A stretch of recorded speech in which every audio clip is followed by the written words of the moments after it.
I'm great, doing fantastic. I'm happy and excited. We're on the last show of our US tour. We're playing in Chicago tonight. It's sold out, and then I get to fly home tomorrow.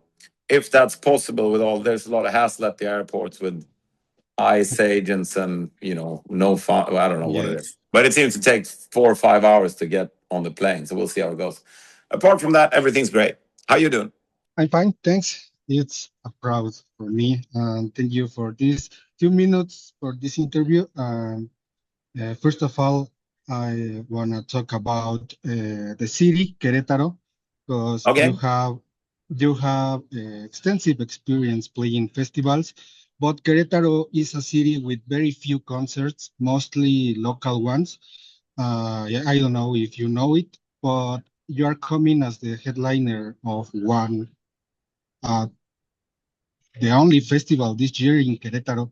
So, do you think that type of festivals can help small cities like Querétaro, or do you think that festivals are a format that needs to change? If you can help the city, I mean, I know cities in Sweden that kind of, there was a little village in Sweden that had a huge festival.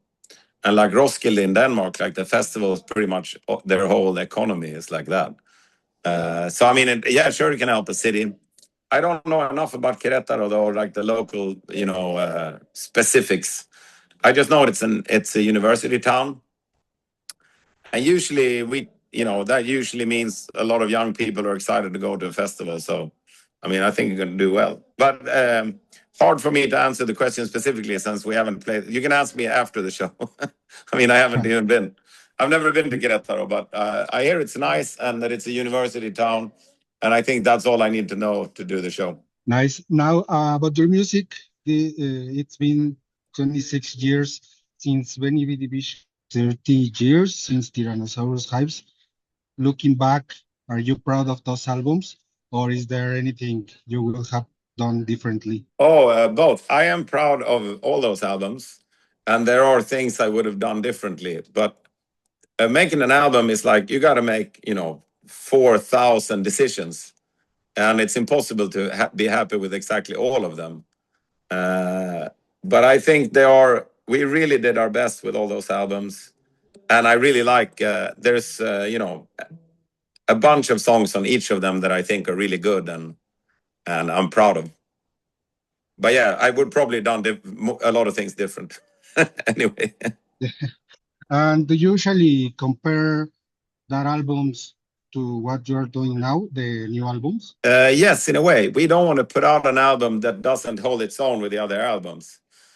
Because we try really hard with every album, and we want every album to be really good. And we don't want to release them until we think they're good enough to stand next to the other albums. So I do compare in that way, but I don't think like they're kind of different to me. Like I don't really have a ranking where I'm like, oh, this is my favorite. This is not, stuff like that. But it's important for us that it's as good as the other albums. About your shows and the Hives, how do you manage to stay relevant in this world where there's so much rock music and so many other acts? And there are tons of bands now, thanks to technology, and even bands created with artificial intelligence. Yeah. But there's always a moment when people are talking about the Hives, your albums, your concerts, your memes in Mexico. How do you do it? How do you stay relevant? By trying not to stay relevant. I think the death for any kind of rebellious art or creative endeavor is if you try to do what people want you to do. Like the only way we know how to do this is by being inspired by what's inside us, not outside of us. And so we don't think about competing with other bands. We think about making what we want to make, and then we hope people like it. And I think that's what you should do. And artificial intelligence is by definition the opposite of that. Artificial intelligence is something trying to guess what you will like. And I'm not interested in that. I'm interested in someone making something regardless of me liking it or not, and then me hearing and deciding myself if I like it. So yeah, we try not to stay relevant. That's the secret. And are you afraid that artificial intelligence will take our jobs? On like a society level, yes. I think it'd be foolish not to be worried about that, because it's. I think a big problem for the world is the concentration of wealth, and artificial intelligence is like an acceleration of the concentration of wealth to fewer and fewer people. I think that's a problem. But I'm not really worried about it taking my job. It can try. Nice. I don't think it's And going to take like Salvador Dali's job either. I mean, he doesn't live anymore, but you're not going to make. It's by definition not art if it's done by artificial intelligence. I think it's something else. It's a product. It's not art, and I'm interested in art, not product. yeah, art needs that human part. Yeah, it's a communication. Like art is when I see something, I feel a little bit, because I want to talk to my friends about what I felt seeing Star Wars and what happened in it.